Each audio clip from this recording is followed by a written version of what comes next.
On a cold night in Paris, Driss was driving at high speed with Philippe sitting beside him, a man suffering from quadriplegia, which had left him paralyzed and unable to move his body below the neck. Driss raced down the road, enjoying the rush of the wind, when suddenly the police began chasing them.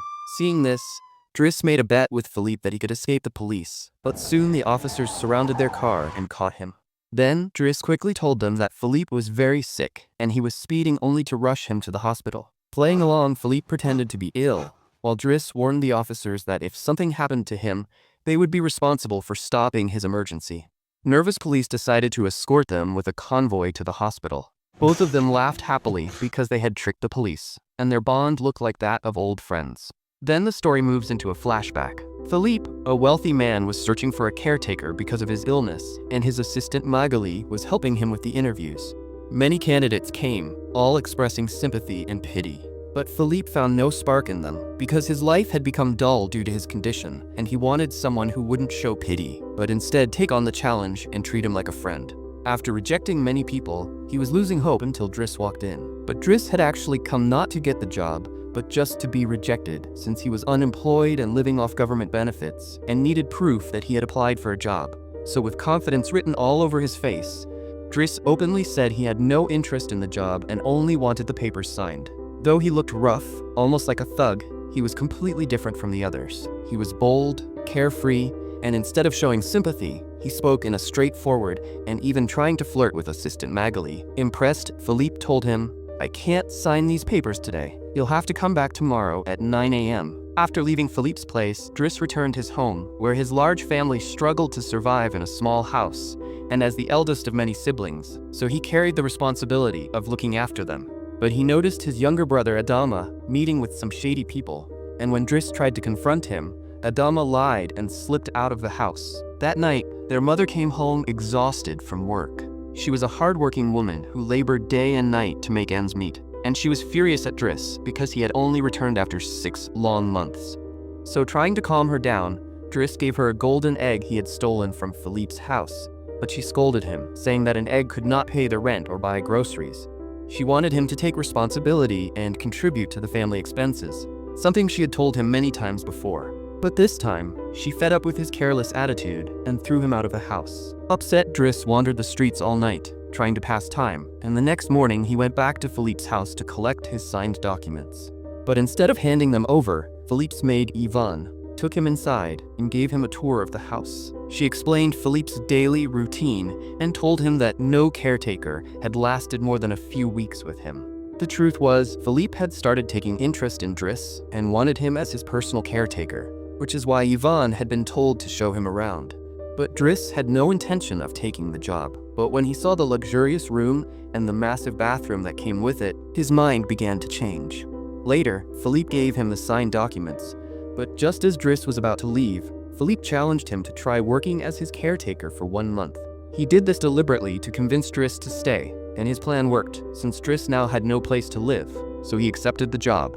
But things were not going to be easy for either of them, because Philippe had no control over his body, and now Driss had to take responsibility for every little thing in his life.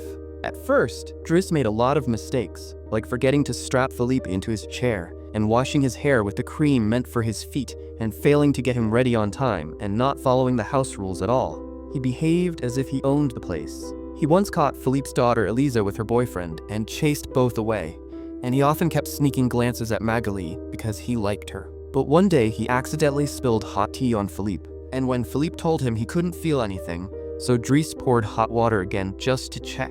It was this childish behavior that made him stand out, and when he wanted to take Philippe outside, here he refused to put him in the specially designed disabled van, saying he didn't want to treat him like cargo. Instead, he brought out one of Philippe's luxury cars and seated him in the front. And sitting in the front seat after so many years made Philippe truly happy.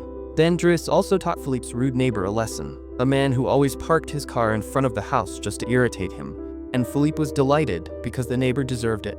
Philippe had a passion for expensive paintings, but Driss mocked one red abstract piece, saying that it looked like someone had splattered their bloody nose on a white canvas and was selling it for millions. Still, Philippe loved it and bought it.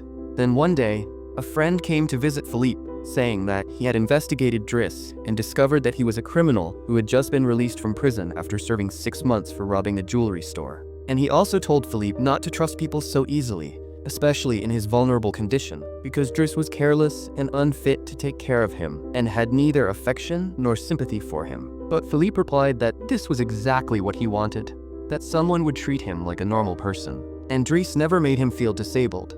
He didn't act like a servant but like a friend, often refusing to follow orders and doing things his own way, never taking everything too seriously, and always making him laugh. That's why he liked Driss so much. But one night, Philippe's health suddenly took a bad turn, and he struggled to breathe. And hearing his strained voice on the intercom, Driss rushed into his room. Instead of panicking, he took him outside for a late-night drive. Philippe hadn't been out at that hour in years, and the fresh air made him feel alive again. Later, sitting together in a restaurant, Philippe opened up about his past. He told Driss how deeply he had loved his wife. They met in college, fell in love, and married. But soon after she fell ill, and eventually passed away. And to escape the pain, he tried paragliding, but that's when the accident happened that left him in his condition. Philippe also said he wasn't sad because of being paralyzed, but because his wife was gone, and he still lived in her memories. Then he asked Driss to return the golden egg he had stolen, since it was a precious gift from his wife and meant a lot to him. But Driss had already given it to his mother, so he asked his sister to look for it, but she couldn't find it, and instead told him that brother Adama had been arrested for selling drugs. So Driss went to the police station to get him released and warned him to leave that life behind. But Adama refused and went right back to working with the drug dealer. Meanwhile, a woman named Eleanor had been writing letters to Philippe regularly, and he wrote back through dictation. But they had never spoken on the phone or met. Because Philippe was afraid, if Eleanor found out about his condition, she might reject him, so he kept their relationship limited to letters. But Driss encouraged him to take a chance, to share his feelings openly, and to give the relationship a real chance. But Philippe hesitated, so Driss took the bold step of calling Eleanor on his own phone, and got Philippe to speak with her. The plan worked, and Philippe invited her to meet, to which she agreed. She asked him to send her a photo, and while Driss insisted he should send one showing himself honestly in his wheelchair, but Philippe proved fearful again, and instead sent a different picture to hide the truth. Later, at Philippe's birthday party, as always, friends and relatives gathered, and a formal music performance was arranged for them. Philippe knew many people, but none truly understood his feelings.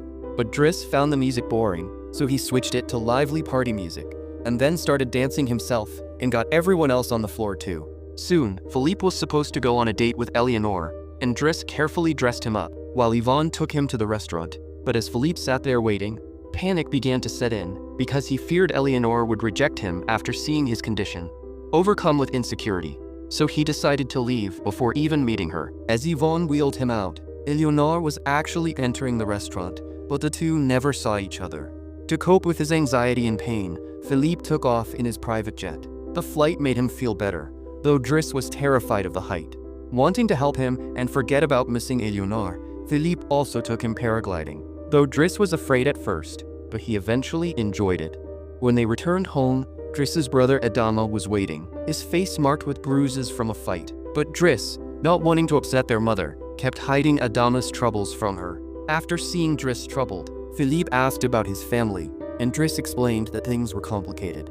He was adopted by his aunt and uncle, who couldn't have children. But years later, his aunt became pregnant and his siblings were born. But then his uncle passed away, and his aunt remarried several times, having more children. That's why Driss had so many siblings and such a chaotic home. Then Philippe realized that Driss's family needed him. So, though it was difficult for him, he encouraged Driss to leave the job and go take care of his family. After saying goodbye to everyone, Driss left for home, and this made Philippe feel truly sad. After Driss left, interviews for new caretakers began, but Philippe never got along with anyone. Back home, Driss reconciled with his mother, who forgave him, and he also warned the drug dealer to stay away from his brother Adama. Soon he found a job and started trying to set his life in order. Meanwhile, Philippe grew lonelier without Driss. He stopped talking to anyone, gave up going out, and sometimes even went to bed without eating. Completely alone, Philippe slowly slipped into depression. His sadness showed in his eyes, and he forgot how to smile. One night, he suffered breathing problems and a panic attack, and when his condition worsened, so Yvonne called Driss for help. Then we saw same scene which we saw at the beginning, when Driss outsmarted the police and drove off with Philippe. The next morning, Driss took him to the seaside, where the breathtaking view brought a spark back into Philippe's eyes and a smile to his face. While shaving him, Driss joked around and made him laugh, then dressed him up and brought him to a restaurant. There, Driss returned the golden egg, telling him, "Even if I leave, I'll always be with you." Then he walks away. Moments later, Eleanor arrived.